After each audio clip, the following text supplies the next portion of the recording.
السلام عليكم ورحمة الله وبركاته. الحمد لله وبه نستعين. أشهد أن لا إله إلا الله وحده لا شريك له، وأشهد أن سيدنا محمد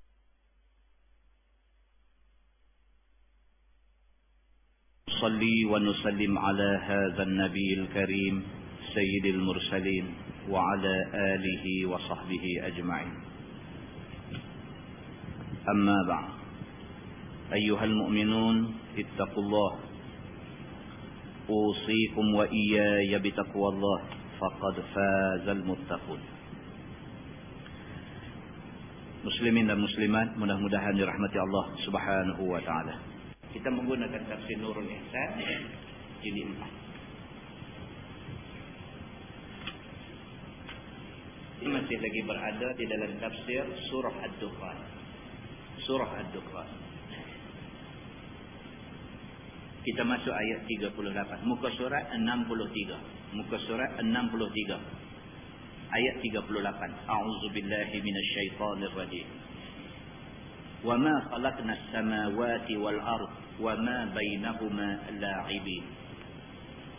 Dan tiada kami jadi segala langit dan bumi dan barang yang antara keduanya itu hal keadaan bermain-main. Tuhan beritahu. Tuhan sebut dalam ayat ni, langit, bumi, semua hak Tuhan buat ni bukan saja-saja buat, bukan seronok-seronok, bukan nak main-main. Allah buat langit, Allah buat bumi, ada hikmah di sebalik kejadian langit dan bumi. Tuan-tuan tengok bumi saja, baru ni gempa di Laut Cina Selatan. Gempa. Kita tak biasa dengar berlaku gempa bumi ni akibat daripada gunung berapi. Ni gempa mai daripada dalam laut. Allah Subhanahu wa taala yang buat benda ni. Daripada kajian geologi mendapati rupa-rupanya dalam laut pun ada gunung berapi. Tuan-tuan, Allah Subhanahu wa taala Tuhan Maha Kuasa. Yang kata gunung berapi ni bukan ada atas darat saja, bahkan gunung berapi ni dalam laut pun ada. Gunung berapi hak meletup ni bukan gunung berapi hak duduk atas darat saja, hak duduk dalam laut pun boleh meletup. Dan apabila meletup, kesan dia sampai orang duduk pijak atas bumi turut terasa. Allah Subhanahu wa taala buat benda-benda ni semua bukan saja-saja buat, tapi di sebalik benda yang Allah buat ni ada hikmah yang cukup besar. Belum bulan puasa itu kita cerita pasal gerhana nak jadi, gerhana bulan, gerhana matahari. Baru aja lepas bulan puasa. Semalam jadi pula gerhana sekali lagi. Semalam gerhana bulan. Makin kerak pula dia duk main gerhana ni. Allah Subhanahu wa taala Tuhan Maha Kuasa, dia makin kerak, makin kerak duk tunjuk benda-benda pelik duk jadi akhir-akhir zaman ini. Firman Allah, ma khalaqnahuma illa bil haqq. Dan tiada kami jadi keduanya, yakni langit, bumi itu melainkan dengan sebenar. Yakni nak menunjuk kedua itu atas kekuasaan kami dan keesaan kami dan lain. Tuhan buat langit, bumi ni semua Tuhan nak tunjuk betapa Allah Subhanahu wa taala ini Tuhan Maha Kuasa. Cerita di Masjid Tanah Liat baru ni, tuan-tuan tengok dalam televisi ada satu rancangan dia panggil apa? Blue Planet ke apa. Tuan-tuan tengok tu, rancangan tu kena tengok. Orang putih dia pergi buat kajian. Blue Planet ni nak cerita pasal misteri laut dalam. Orang putih dia boleh masuk hidup menyelam dalam laut sampai berjam-jam, pergi pasang kamera dan sebagainya, pergi ambil gambar hidup-hidupan dalam laut. Tuan-tuan tengok gambar tu, tuan-tuan mau ingat satu, Tuhan Maha Kuasa. Dia cerita pasal obok-obok saja.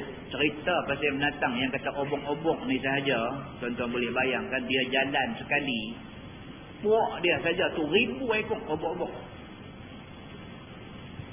Sekali dia jalan tu 1000 ekor obok-obok ni, sekali jalan tu binatang apa pun, lintah dia ke, dia lintah binatang ni ke, semua mati. Tuan-tuan tu cerita dalam laut ada sampai macam tu. Walau jerung ganas macam mana pun yang boleh bahan manusia sekali ngangak habis sampai ke kaki ni, jerung pun kalau kena lintah dengan obok-obok ni mati. Obok-obok yang nampak lembek macam jeli, macam agak-agak tu, lembek dia tu, dia rempuh jerung yang ganas ni, jerung mati. Dan sekong obong-obong, panjang dia boleh pergi sampai puluh-puluh meter. Panjang dia. Muslimin dan muslimat yang dirahmati Allah sekalian. Siapa buat ni makhluk ni? Yang kata obong-obong ni, siapa buat dia ni? Allah Subhanahu Wa Ta'ala, Tuhan Maha Kuasa. Kita tak pergi kaji macam tu. Orang putih dia pergi buat kajian benda ni. Orang Islam kalau pergi buat kajian benda ni, kemudian dia kaitkan dengan ayat Quran yang dia duk baca dalam ilmu tafsir dia ni, maka bertambah-tambah dia nampak Allah Subhanahu Wa Ta'ala, Tuhan Maha Kuasa. Yang Allah sebut dalam Quran ni betul belaka. Tuhan kata, وَمَا خَلَقْنَا السَّمَاوَاتِ وَالْأَرْضِ وَمَا بَيْنَهُمَا لَاعِبِينَ. Kami tak buat langit, bumi, segala isi langit, isi bumi semua ni, kami tak buat benda ni main-main saja. وَمَا خَلَقْنَاهُمَا إِلَّا بِالْحَقِّ. Dan kami tidak buat melainkan dengan tujuan yang benar, iaitu nak tunjuk dekat manusia semua betul-betul Tuhan ini Maha Kuasa. Begitu. Firman Allah, walakinna aktsarahum la ya'lamun. Akan tetapi kebanyakan mereka, yakni kafir Mekah, hak nak dengar Nabi baca ayat Quran ni, kebanyakan mereka tidak ketahui yang demikian itu. Tak faham situ lah. Kesian tuan-tuan, orang kafir Mekah ni semua beranak-beranak keluar mai dengar cakap Arab dah. Mak cakap Arab, ayah cakap Arab, dan Allah buat turun pula dekat depa Quran bahasa Arab. Tiba-tiba tak beriman dengan Quran tu. Tuan-tuan tengok berapa punya mahal iman ni. Orang Arab faham bahasa Arab, faham bahasa Quran pun ada yang Allah tak bagi iman dekat mereka. Alangkah betul kita orang Melayu yang tak reti Arab ni, Allah bagi kita jadi orang yang beriman kepada Allah Subhanahu Wa Ta'ala. Arab tak faham Quran tu. Sekira-kira kalau Arab ni pegang Quran baca macam kita baca surat Abang, faham tapi tak beriman. Kita hak Melayu tak reti Arab ni, oh beriman ni tak tahu nak abang lah. Dengar kata dituntut semayang sunat dan nak buat. Dengar kata dituntut puasa sunat dan nak buat. Alhamdulillah Allah bagi dekat kita keimanan walaupun kita tak pandai bahasa Arab, bahasa Quran. Orang-orang Arab Mekah, Arab Quraisy ini faham Arab, tapi mereka itu Tuhan kata walakinna aktsarahum la ya'lamun. Kebanyakan tak beriman belaka. Kerana kurang runding dan perhati mereka itu. Pasal apa? Pasal mereka kurang mengkaji dan kurang bertafakur memikirkan kebesaran Allah Subhanahu Wa Ta'ala. Kita disuruh tuan-tuan, afala yanzuruna ila al-ibil kaifa khuliqat wa ila as-sama'i kaifa rufi'at wa ila al-jibal kaifa nusibat wa ila al-ard kaifa sutihat. Fadzakir, dia kata. Allah kata dalam ayat tu, afala yanzuru, tidakkah kamu tengok ilal ibil, kepada unta. Unta pun Tuhan suruh kita tengok. Kaifa khuliqat, bagaimana kami cipta unta tu. Tengok unta tu, tengok apa istimewa unta. Mesti ada keistimewaan dia. Kalau tidak Tuhan tak sebut dalam Quran suruh kita tengok. Senaraikan apa keistimewaan unta. Apakah benda yang menjadi istimewa unta yang sampai hari ni manusia tak boleh nak cipta benda seistimewa unta ni. Mesti ada. Tapi bila kita tak buat benda ni, tak buat kajian terhadap benda ni, tidak ambil runding tentang benda ni, tidak ambil fikir, tidak ambil perhati tentang benda ni, maka kita sampai bila pun tengok jadi tengok macam mata ikan kering duk tengok je. Tak faham apa. Pasal tu lah, jadi tak faham apa. Macam ikan kering, ikan talang gantung di kedai tu, biji mata tu dia punya duk jegang, main lah apa pun. Dia duk tengok situ lah, tapi bukan tahu apa. Main orang masuk, pergi duk pegang dia, hiris, ambil tang hujung ekor dia, hiris tang perut dia, hiris. Biji mata duk tengok tu. Tanya dia balik, tak tahu apa. Kita ni disuruh bila tengok apa benda pun tengok tu, ambil yang sabar. Ambil yang akibat. Oh, orang hari ni cukup kagum dengan teknologi yang manusia cipta. Orang hari ni cukup kagum dengan teknologi ni. Dengan teknologi otomatik yang manusia duk reka ni. Orang hari ni kereta, wiper tu dia ada sensor. Bila ada air kena cermin kereta ya sendiri sensor. Wiper naik jalan. Oh, kita kata dahsyat betul. Engineer yang reka wiper yang berasaskan sensor ni cukup terror. Tak gaduh petik switch. Kena air sendiri dia jalan. Kena air sendiri dia jalan. Oh, kita kata dahsyat. Kita tak pernah ingat otomatik yang Tuhan cipta dalam diri manusia. Kita hari ni duduk depan nasi. Jemput nasi yang mulut nganga beres. Otomatik. Otomatik. Tak pernah pun lagu nak kena pulih telinga baru mulut nganga. Nasi main sendiri. Automatik. Itulah yang dikatakan automatik. Dia respon kepada benda tu. Kawan pergi ambil najis nak suap dalam mulut kita. Automatik kita tak buka. Oh tak mau. Automatik. Kita sendiri tahu benda tu kita tak mau buka mulut. Bila mai buka. Itu automatik. Tapi manusia tak pernah. Dia renung benda ni. Oh Tuhan.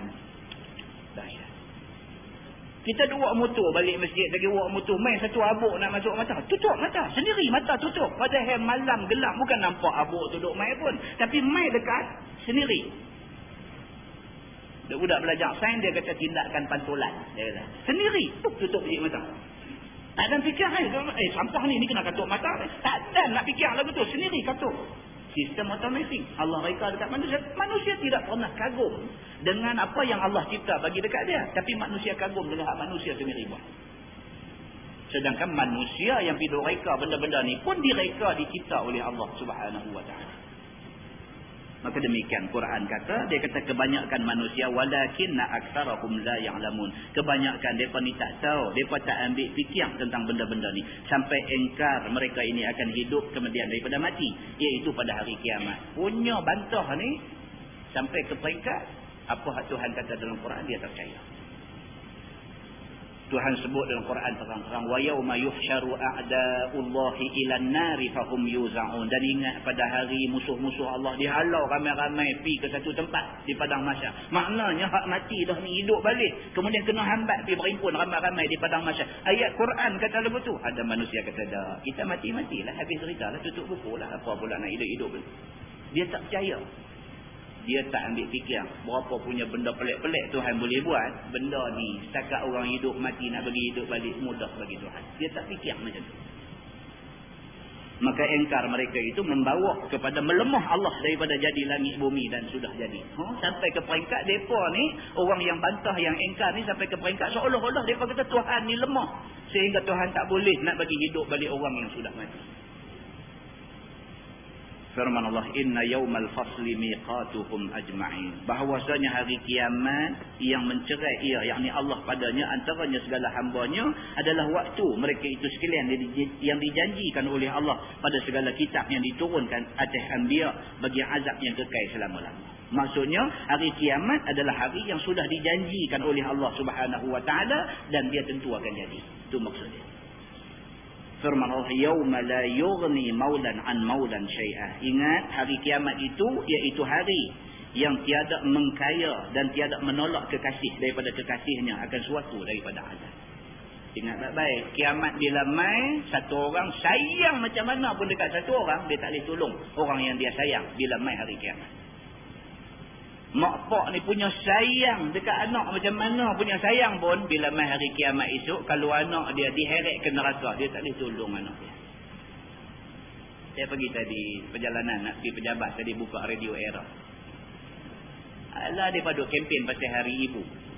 Ini seminggu ni diisytiharkan sebagai minggu untuk semua orang memperingati ibu. Bagus juga benda ni.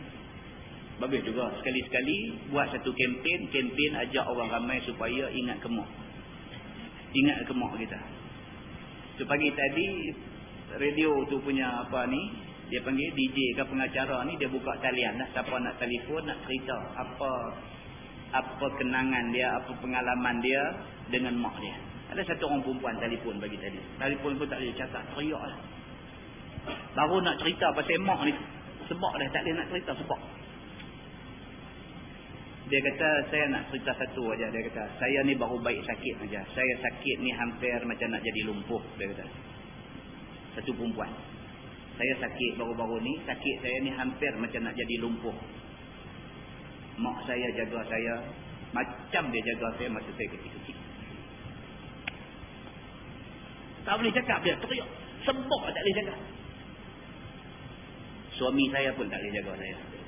Kawan tu kira apa, dia nak pergi tengok hal lain pula lah. Dia kata dah hang failure, dia kata hang failure, dia nak pergi tengok hal lain. Tapi tuan-tuan, yang kata mak ni, dia main jaga ni anak yang dah berumah tangga, yang dah beranak pinak dah apa ni, anak ni pergi sakit dulu pada dia main jaga anak dia usung anak dia, bawa pergi pancung, berak kencing dia basuh macam anak ni anak. Dia ni tak boleh cakap begitu, tak boleh cakap, nak cerita tak boleh sebab Mak boleh buat begitu kat dia.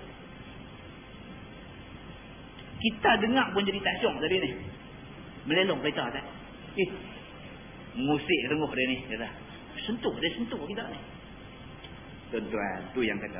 Sayang macam mana pun mak dekat anak ni, kalau di hari akhirat esok, anak dia derhaka dan anak dia diheret ke neraka, mak tak boleh tolong anak dia.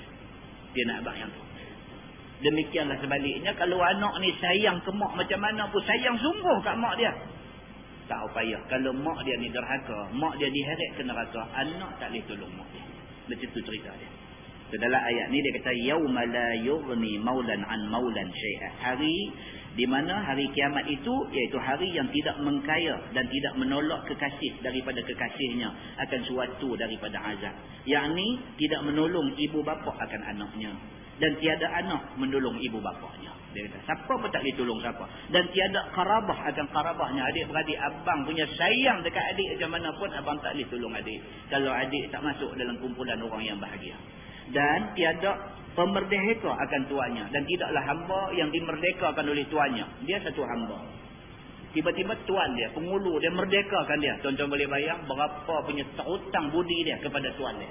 Dia hamba, dia satu orang hamba. Hamba ni tuan-tuan tahulah macam mana yang kata hamba ni. Kalau hamba abdi, dia pergi kerja dapat upah pun dia tak boleh ambil 1 sen pun daripada upah tu. Upah tu 100% pergi dekat tuan dia. Punya tak ada harganya hamba ni.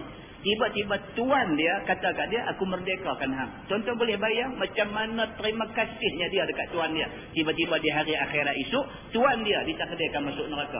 Dia nak tolong tarik tuan dia keluar, tak boleh. Siapa pun tak boleh tolong siapa pada hari kiamat. Dan tiadalah laki-laki akan isterinya. Makna suami sayang macam mana pun dekat isteri, kalau isteri derhaka, suami tak boleh tolong isterinya. Itu dia cerita. Dia nak abang kata hari kiamat ni tentu ada. Pada hari kiamat, orang yang dah mati tentu akan dihidupkan balik. Dan pada hari kiamat itu, siapa sayang dekat siapa, macam mana punya sayang pun tak boleh tolong orang yang dia sayang. Ni yang dikatakan hari kiamat.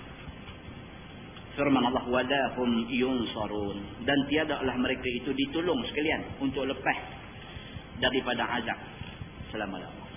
Pada hari itu, tak ada siapa boleh tolong siapa untuk nak lepas diri daripada azab. Illa man rahimallah. Satu, kalau sekiranya kita betul-betul mukmin kepada Allah, beriman kepada Allah Subhanahu wa taala, maka mensyafaat setengah mereka itu, bagi setengah dengan izin Allah. Maka Allah bagi dekat kita satu peluang untuk mensyafaat orang yang kita kasih, untuk tolong orang yang kita kasih. Syarat apa? Syarat dia mukmin. Kalau tak mukmin, tak boleh. Begitu. Dan dia kata orang kafir tiada mensyafaat sekali-kali. Orang kafir, dia tak boleh tolong siapa-siapa pada hari akhirat esok. Dia ada hadis. Yang ni kita boleh baca di dalam bab asy-syafaat. Dalam bab syafaat sana ada disebutkan senarai orang-orang yang boleh tolong orang di hari akhirat. Di antaranya orang yang hafaz Quran. Di antaranya orang yang mati syahid. Dia ada senarai dia. Orang-orang ini Allah bagi pengecualian sebagai satu bonus kepada mereka. Maka di hari akhirat esok mereka boleh memberi syafaat, memberi pertolongan pada mana-mana orang yang mereka nak bagi. Begitu firman Allah, innahu huwal azizur rahim. Bahwasanya Allah Ta'ala itu Tuhan yang kemenangan pada mengazab orang-orang kafir, lagi amat rahim dan amat penyayang dengan ampun orang-orang yang mukmin. Tuhan kalau dia nak azab orang kafir, siapa tak boleh bangkang dia. Tuhan menang atas perbuatan dia. Kalau dia kata dia nak azab orang kafir, siapa pun tak boleh stop Tuhan daripada mengazab orang kafir. Dan demikian juga Tuhan kalau dia nak bagi keampunan pada orang mukmin, tak ada siapa boleh halang Tuhan, tak bagi Tuhan ampun siapa-siapa. Tak boleh. Hak Tuhan untuk nak mengazab dan hak Tuhan untuk nak mengampun siapa-siapa. Firman Allah, inna syajarataz zaqqum ta'amul asim.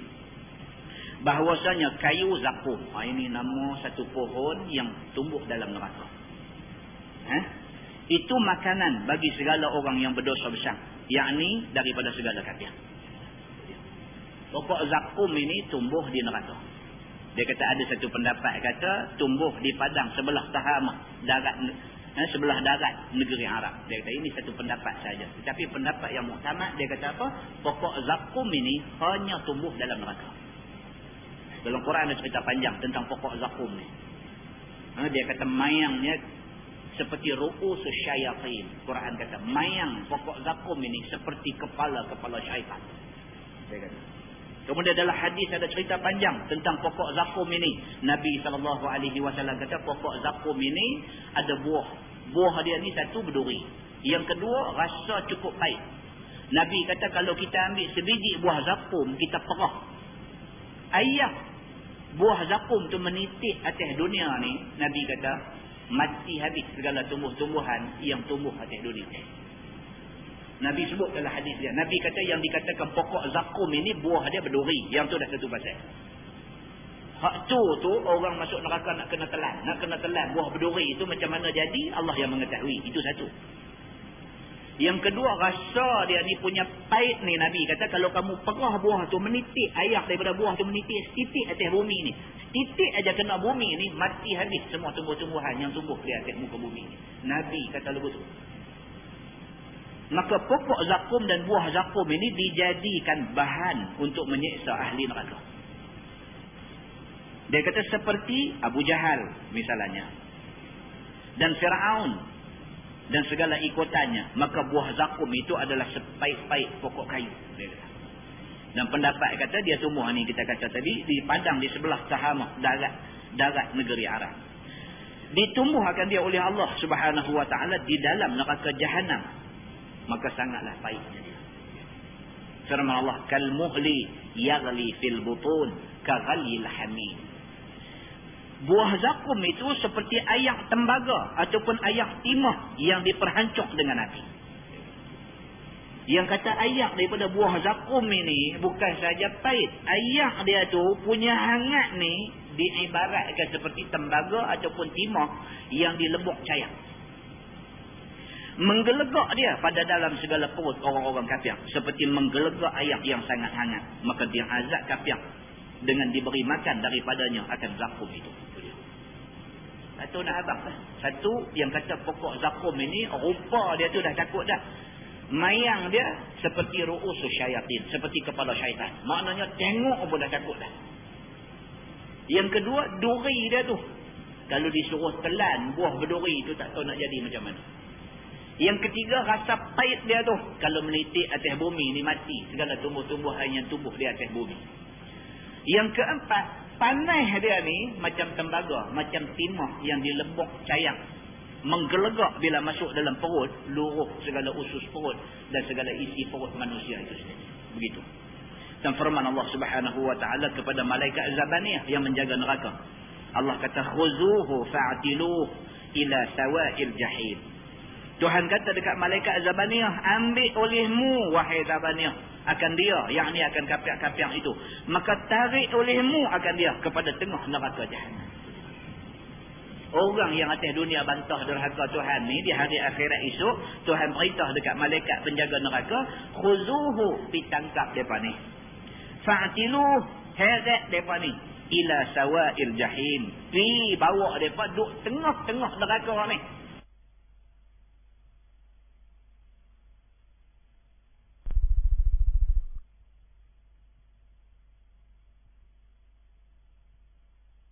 Ni cukup dahsyat lah tuan-tuan. Ditangkap mereka, jangan bagi seorang pun lari. Kemudian heret mereka buat pergi tempat yang paling dahsyat dalam neraka, bagi mereka duduk di tengah-tengah neraka Jahannam itu. Summa subbu fawqa ra'sihi min azabil hamim. Kemudian tuang olehmu atas kepalanya dengan segala jasadnya daripada azab hamim, yakni air yang sangat hangat itu. Dah bawa pergi tengah neraka, ambil hamim, ambil air yang paling panas dalam neraka, jurus atas ubun-ubun kepala dia. Dan dikata bagi ahli neraka itu, Zuk innaka antal azizul karim. Nah, rasa olehmu wahai Abu Jahal akan ini azab, bahawasanya engkau ini sangat menang dan sangat mulia. Dengan kata engkau, tiada antara dua bukit Mekah ini terlebih menang dan terlebih mulia daripada aku. Ini engkau rasalah, dia kata. Itu dia. Maka dia buat contoh di sini, di antara orang yang akan nak kena dera macam yang disebut ni ialah Abu Jahal. Pasal apa? Pasal dia masa di atas dunia dulu, dia duk kata dia ni Al-Aziz. Dia kata dia kuat, siapa tak boleh buat apa dia. Aku buat naya kat siapa pun, aku buat zalim dekat siapa pun, aku buat apa kat siapa pun, siapa tak boleh buat apa kat aku kerana aku memiliki segala-galanya. Dia jual macam tu. Kerana jual tu, di hari akhirat esok dia kena dera. Waktu dia kena dera tu, malaikat kata dekat dia, zuk, malaikat kata, nah ambil ke hang. Apa yang hang duk kena lah ni, innaka antal aziz. Pasal hang ni atas dunia dulu champion sangat. Hang ni atas dunia dulu hebat sangat. Al-Aziz makna dia perkasa. Hang atas dunia dulu kuat sangat katanya. Nah ambil, hang boleh buat apa hari ni? Begitu. Firman Allah, inna hadha ma kuntum bihi tamtarun. Bahwasanya ini azab yang kami lihat itu, yang kamu lihat itu adalah barang yang ada kamu syak padanya. Malaikat kata pula dekat orang yang kena azab ni, nah ambil dulu hang tak percaya ayat Quran. Dulu bila dengar ayat Quran ni duk cerita kata dalam neraka esok ada pokok zakum, hang tak percaya. Hang ingat pokok zakum ni lagu pokok setui lagu tu kan. Hang ingat pokok zakum ni macam pokok buah rukuk apa lagu tu aja. Hang ingat lagu tu. Hang ambil ni benda yang hang tak percaya, lah ni ambil rasa. Macam mana percaya tak percaya lah ni? Kemudian kalau malaikat mai kata kenapa tak percaya? Kalau dia kata lagu mana? Balik tengok azab ni ada, balik tengok azab ni ada, kata pula macam-macam ada. Dia kata dia orang lah dia buat main-main, dia kata lagu tu. Kena tu baru ada akal. Contoh kalau malaikat pipeli kita macam tu, masa tu macam mana nak ni? Atas dunia ni tak apalah, masa akhirat ni duk kena juruh dengan hamim sampai luruh isi perut apa semua. Mai malaikat duk kekah mulut kita, duk suap masuk zakum dalam perut kita dan sebagainya. Masa tengah duk kena azab neraka macam tu, dia mai duk kata macam-macam ada. Dia kata nak kata apa? Muslimin dan muslimat yang dirahmati Allah sekalian, Allah kata inna hadza ma kuntum bihi tamtarun. Bahwasanya ini azab yang kamu lihat itu adalah barang yang ada kamu syak padanya dulu. Dulu hangpa tak percaya benda ni. Dengar ayat Quran tak percaya. Maka inilah hal segala kafir. Adapun hal orang yang mukmin pula, firman Allah, innal muttaqina fi maqamin amin, fi jannatin wa uyun, yalbasuna min sundusin wa istabraq mutaqabilin. Bahwasanya segala orang yang muttaqin. Ini pula orang yang atas dunia ni takut. Takut, atas dunia ni takut. Pasal apa semayang? Satu, pasal kita syukur atas apa yang Tuhan bagi kat kita. Yang kedua, tanggungjawab kita semayang. Yang ketiga, kita takut. Kalau tak semayang, Allah akan azab kita. Orang yang takut ini orang yang muttaqin. Orang yang muttaqin di atas dunia ni, walaupun orang kata bodoh, walaupun orang kata apa kat kita, di hari akhirat esok ada janji baik disediakan oleh Allah dekat kita. Atas dunia nampak kita ni lo'om lah, nampak kita ni letih, nampak kita ni tak larat, RM2 korang, apa pun korang, kalah kita ni, kita tu jadi lagu tu. Di hari akhirat esok ada janji Allah Subhanahu wa ta'ala. Tuhan kata innal muttaqina fi maqamin amin. Bahwasanya segala orang yang muttaqin pada tempat yang aman daripada ketakutan. Orang yang muttaqin, yang bertakwa, yang beriman kepada Allah, sewaktu orang tu duk kena telan buah zakum, sewaktu orang duk kena juruh dengan hamim, dia duduk dalam keadaan selamat daripada takut. Duduk pada dalam segala kebun syurga yang ada pokok-pokok dan mata air tawang yang mengalir di dalam kebun syurga itu. Duduk di bawah pokok, boleh bersenang-senang di sana. Pakai mereka itu, yakni ahli syurga itu, daripada sundus. Orang yang masuk syurga ni pakai pakaian daripada sundus. Maksudnya ialah kain sutera halus. Sundus makna dia kain sutera halus. Dan istabrak, yakni sutera kasar. Duduk berhadap muka sama muka. Allah bagi dekat dia pakai pakaian yang paling istimewa. Sutera ni pakaian paling istimewa. Bukan sutera dunia, sutera syurga. Duduk pula boleh duduk beradab mutakabilin. Hang boleh tengok aku boleh tengok. Hang boleh bersembang bila-bila masa berasa nak sembang. Sedangkan ahli neraka nak cakap pun tak boleh. Pasal apa? Pasal masing-masing duduk gelut dengan azab yang duduk kena diri masing-masing. Sampai masa nak cakap pun tak ada. Begitu. Maka sekalian ahli syurga itu tiada lihat setengah, akan tengok setengah. Kerana berpusing-pusing kursi dengan mereka itu. Dia menggambarkan keadaan duduk tu, lagu duduk kursi-pusing, duduk seronok dalam syurga ni. Begitu. Firman Allah, kadzalika wa zawwajnahum bihurin ain. Kerjaan seperti yang demikian itu dan kami kahwin akan mereka itu dengan hurul ain. Maka Allah Subhanahu wa taala jodohkan orang yang masuk syurga ni dengan hurul ain, yakni anak bidadari perempuan. Bagi bidadari itu pun tak apa dah, bagi anak pula. Allahu akbar. Abang lebih. Bagi bidadari itu pun tak apa dah, bagi anak. Begitu. Yang putih, dia kata, sudahlah anak putih pula. Luah mata, dia kata biji mata bulat elok. Dia tak main mata lebu ketumbik sebelah ke apa, tak ada. Dia main mata ni, dia kata luah mata, yakni mata bulat elok, cantik dan sebagainya. Sabda Nabi SAW, mahar hurul ain, yang kata mah kahwin kepada hurul ain ini, kepada anak bidadari ini. Orang yang masuk syurga, dia akan dijodohkan dengan anak bidadari. Mas kahwin kepada perkahwinan itu ialah satu, dia kata beberapa genggam tamar. Ini berdasarkan hadis Nabi. Beberapa genggam tamar, maksudnya ialah masa di atas dunia dulu biasa bersedekah buah tamar kepada orang-orang. Walau dia sedekah sebiji, dua biji, walau dia sedekah segenggam buah tamar, rupa-rupanya sedekah itu dikira sebagai mahar untuk dia kahwin dengan anak bidadari. Dan juga koyak-koyak roti. Itu pun di atas dunia ni dia pun miskin, susah apa pun tak ada. Ada pun roti sekepin, dua kepin aja. Tiba-tiba mai orang yang lebih miskin, lebih lapang daripada dia. Dia koyak roti ada dekat dia, bagi dekat orang miskin ni. Rupanya koyak roti itu menjadi mahar kepada kahwin anak bidadari. Begitu. Dan mengeluar sampah daripada masjid. Dia kata ataupun dia ni masa hidup atas dunia dulu duk buat kerja macam-macam ni. Kerja yang tidak glamour, dia kata. Hak glamour ni jadi pengurusi masjid. Itu glamour. Ni dia bukan satu orang yang glamour masa di atas dunia dulu. Dia satu orang yang duk buat kerja tak glamour. Masuk masjid tengok ada apa kan najis, apa hijab apakah, dia ambil kuti-kuti ambil pergi buang apa semua. Tak payah jawatan kuasa, tak payah mesyuarat agung lantik bagi jawatan apa kali, tak payah. Jawatan tak payah bagi. Aku nak khidmat kerana Allah. Ni yang cantik. Tak gaduh hidup berkelahi pumpang-pumpang dalam masjid apa semua, tak mau orang tu mau orang ni, tak payah. Peluang duk ada banyak. Jawatan yang tidak diiklankan duk ada banyak. Masuk pergi tengok tahu manakah kotak ke apa ke sikit. Kalau tempat boleh basuh bagi clear. Kalau tempat jenis ada tik cicak, kutik-kutik buang dan sebagainya. Rupa-rupanya kutik tik cicak tu mahar anak bidadari. Dan daripada ingat saya ada 2-3 kali dah berulang sebut hadis yang menceritakan tentang Nabi SAW. Satu hari Nabi mengajak di masjid. Dalam dia mengajak tu Nabi rasa macam ada satu orang tak ada. Dalam hadis tu dia kata Al-Aswad, satu budak. Al-Aswad, satu budak hitam, tak ada. Bila habis Nabi tanya sahabat-sahabat yang lain ni, Nabi kata mana pi ni orang ni yang Nabi pun tak kenal dia. Nabi cuma panggil dia Al-Aswad. Nabi panggil dia budak hitam saja. Mana pi dia ni?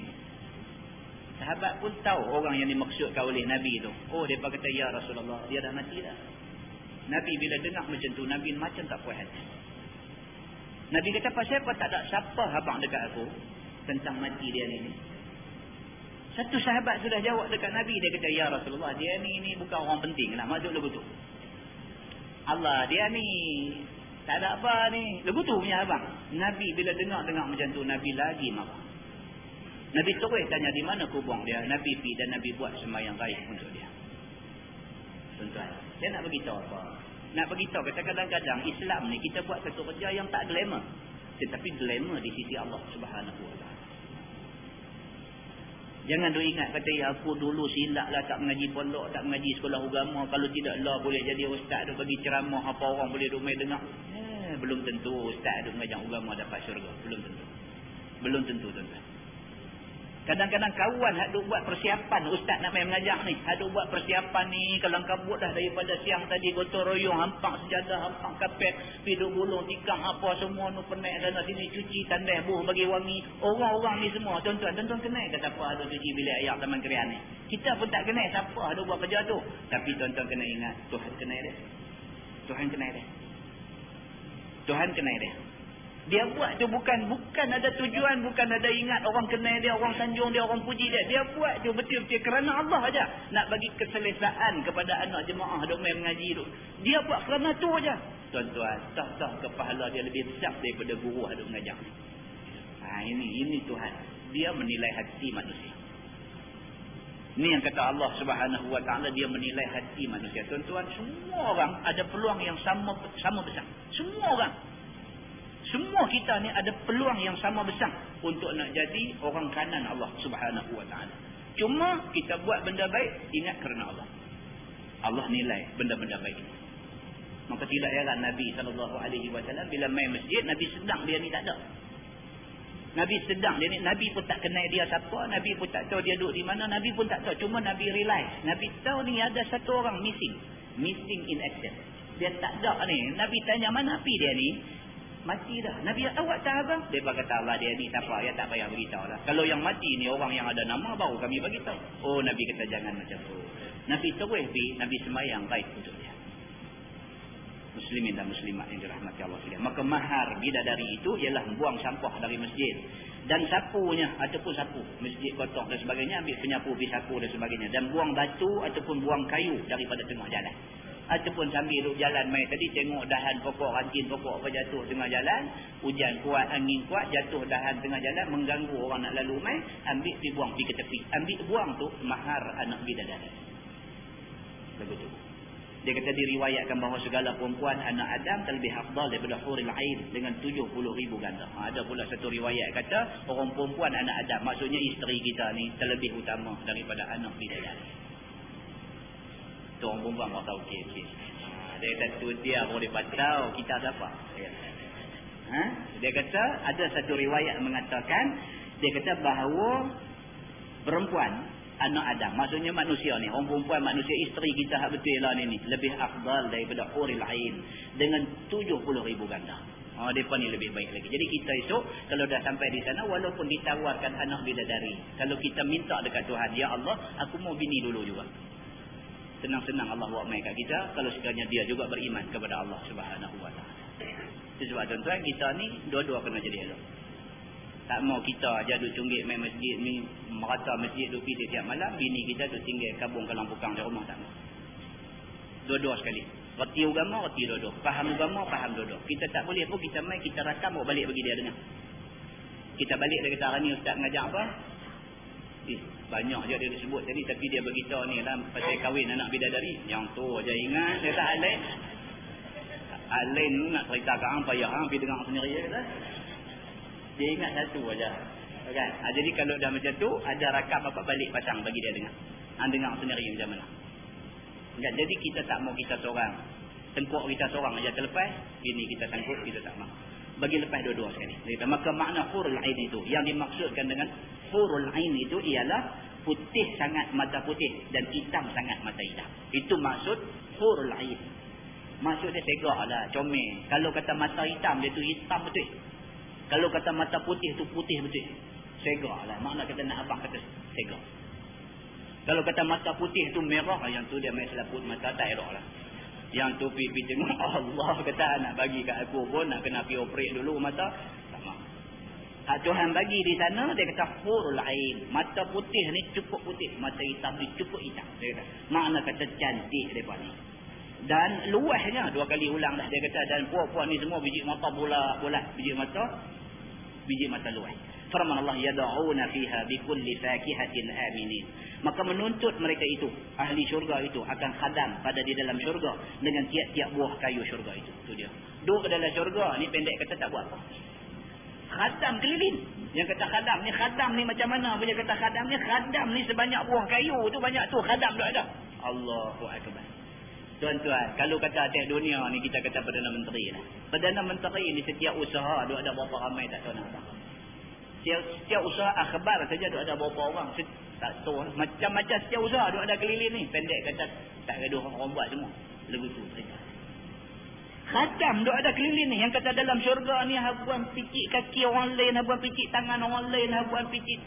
Allahu akbar. Khadam ni punya ramai duk jaga kita seorang. Kita lah bini kita seorang jaga apa cukup dah. Mati biar orang tu nanya kita. Kan? Yang kata kita ni lah ni ada bini kita boleh dia buat cengeng. Boleh dia buat cakap cengeng, jokah lambat sikit, marah apa semua, angin ni kira duk main saja. Mati pergi tengok dia. Mati tu baru tahu nak basuh kain pun duk tumil balik ni. Tak lagi berbaik tendang habis segala timba-timba ni. Oh, baru tahu kata perlunya ada satu orang teman untuk nak tolong urus diri kita.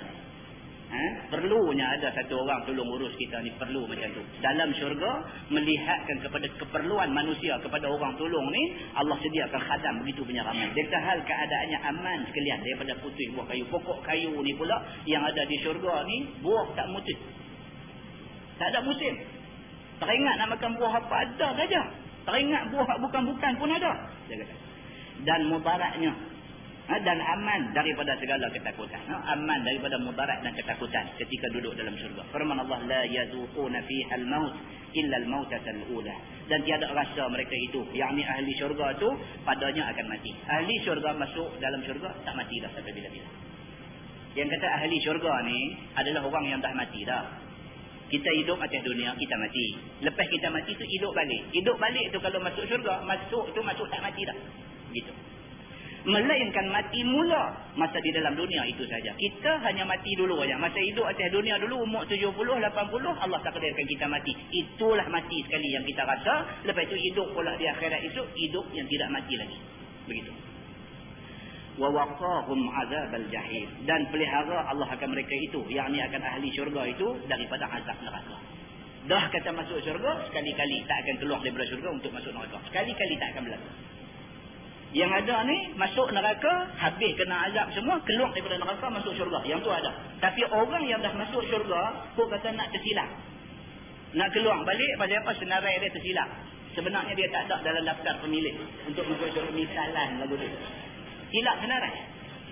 Nama dia betul-betul tak ada dalam senarai pemilih untuk masuk syurga. Tetapi masuk misalnya. Lepas tu duduk silap nak tarik keluar bola neraka, tak mungkin berlaku benda ni. Allah tidak akan buat silap macam manusia punya silap. Allah tak silap. Begitu.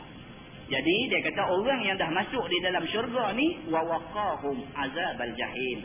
Dipelihara Allah akan mereka itu, yakni akan ahli syurga itu daripada azab neraka. Tak kena dah neraka. Fadlan min rabbik, telah kurnia akan sebagai kurnia yang besar daripada Tuhan engkau akan segala nikmat yang tersebut itu. Tuhan anugerahkan nikmat yang cukup besar yang tak pernah manusia jumpa di dalam dunia ni. Firman Allah, zalika huwal fawzul azim. Bermula yang demikian itu, iaitu kemenangan yang sangat besar bagi orang-orang mukmin. Orang yang beriman, maka dia akan dapat menang besar di dalam syurga itu. Masuk syurga itu adalah menang besar. Dia kata, fa inna ma yassarnahu bilisanika la'allahum yatazakkarun. Maka hanya telah kami mudahkan dia, yakni mudahkan Quran itu dengan lurah bahasa engkau ya Muhammad. Mudah-mudahan mereka itu, yakni Arab itu, terima pengajaran. Ujung surah Ad-Dukhan ini Tuhan kata saja kami takdirkan Quran turun dalam bahasa Arab. Kod apabila turun dalam bahasa Arab, mudah bagi orang Arab beriman kepada Allah. Itu tujuan dia. Rupa-rupanya tak beriman juga. Sengaja Allah takdirkan Quran itu turun dalam bahasa Arab. Tuan-tuan, Injil, Zabur, Taurat, semua turun dalam bahasa yang lain-lain. Bahasa Ibrani, bahasa apa macam-macam. Quran ini Tuhan takdirkan turun dalam bahasa Arab. Pasal apa? Pasal Nabi orang Arab. Pasal apa? Pasal Nabi nak berdakwah kepada orang Arab. Jadi bila diturunkan Quran dalam bahasa Arab, kod-kodlah Quran turun dalam bahasa Arab ni memudahkan orang Arab beriman. Rupa-rupanya tak juga. Turun dalam bahasa Arab pun tak bagi pengajaran kepada mereka juga. Kerana faham mereka itu akan dia, yang ni akan Quran itu, maka beriman mereka. Sepatutnya lagu tu. Tetapi mereka itu tetap tiada beriman. Itu dia. Tak faham-faham juga. Itulah yang sayang. Macam lah kita kata, rumah duduk tepi pondok. Tapi kita duduk tak arti agama situ. Ni kalau nak buat contoh dalam alam kita ni, alam orang Melayu di Malaysia ni, rumah ditakdirkan duduk sebelah pondok aja, tepi pondok aja. Tapi orang nak ngaji pondok dia lah reti. Kita duduk tepi pondok, tak ada reti apa tadi. Sayang bagi kita kalau ditakdirkan kita lah betul. Patutnya bila duduk tepi pondok tu beriman lebih. Ditakdirkan rumah tepi surau ni, oh sayang, tak rasa nak main ngaji. Sayang kalau jadi begitu. Ditakdirkan Allah rumah duduk tepi surau ni, tepi boleh duduk dengar ni. Malam ni saja start kereta pergi ke Lembang, tak mau dengar pun, mai tak mau tak apa, aku pun boleh dengar di rumah. Duduk di rumah pun tak mau, start kereta pergi ke Lembang. Sayang kalau orang pergi jadi macam ni. Sayang. Duduk ada tepi dah. Pendek katanya, patut-patut manfaat banyak dekat dia. Rupa-rupanya tak jadi manfaat kepada dia. Sangat rugilah dia. Sama macam orang Arab. Allah turunkan Quran dalam bahasa Arab. Bahasa dia bercakap hari-hari. Sepatutnya Quran itu boleh menjadi punca, boleh menjadi sebab musabab dia beriman kepada Allah. Tapi dia tak mau nak faham Quran yang diturunkan dalam bahasa dia. Begitu. Firman Allah, fartaqib innahum murtaqibun. maka nanti olehmu wahai Muhammad akan binasa mereka itu sebab tidak beriman. Tuhan kata tak apalah, aku boleh bagi tahu satu aja. Siapa pilih untuk tidak beriman di atas dunia ni, fartaqib, tunggulah. Tuhan kata innahum murtaqibun, kerana bahawasanya mereka itu menanti akan binasa engkau sebab engkau tegah mereka daripada sembah asnam dan suruh sembah Allah Subhanahu wa taala. Pasal depa ni memang golongan murtaqibun. Orang yang musuh Nabi ni, mereka ni golongan yang duk menanti. Nanti apa? Nanti tengok bala kena dekat Nabi Muhammad. Rupa-rupanya mereka duk nanti bala kena dekat Nabi Muhammad ni. Bala duk nanti mereka di hari akhirat. Allah kata begitu. Nah, wallahu a'lam. Lepas ni kita masuk insya-Allah surah Al-Jathiyah Makkiyah. Surah Al-Jathiyah Makkiyah. Al-Jathiyah ini maksud dia berlutut. Duk melutut. Dalam ayat yang akan datang ni dia akan cerita dekat kita bagaimana keadaan orang yang ada di negeri akhirat esok, apa akan jadi dekat mereka. Insya-Allah banyak umur kita baca kemudian. Wallahu a'lam. Yang baik itu daripada Allah, yang tak baik tidak baik. Kita tangguh dengan tasbih kafarah dan surah al-Rahman. Allahumma salli ala Muhammadin fil awwalin wal akhirin wa sallim radhiyallahu tabaraka wa ta'ala an sadatina ashabi sayyidina Rasulillah ajma'in. بسم الله الرحمن الرحيم الحمد لله رب العالمين حمدا يوافي نعمه ويكافئ مزيدا يا ربنا لك الحمد كما ينبغي لجلال وجهك الكريم وعظيم سلطانك رضينا بالله ربا وبالإسلام دينا وبمحمد نبيا ورسولا اللهم افتح علينا فتوح العارفين وارزقنا فهم النبيين بجاه خاتم المرسلين اللهم فقهنا في الدين وعلمنا التأويل واهدنا صراطك المستقيم اللهم أرنا الحق حقا وارزقنا اتباعه وأرنا الباطل باطلا وارزقنا اجتنابه اللهم اجعل جمعنا جمعا مرحوما وتفرقنا من بعده تفرقا معصوما وصلى الله على محمد وعلى آله وصحبه وسلم والحمد لله رب العالمين. السلام عليكم.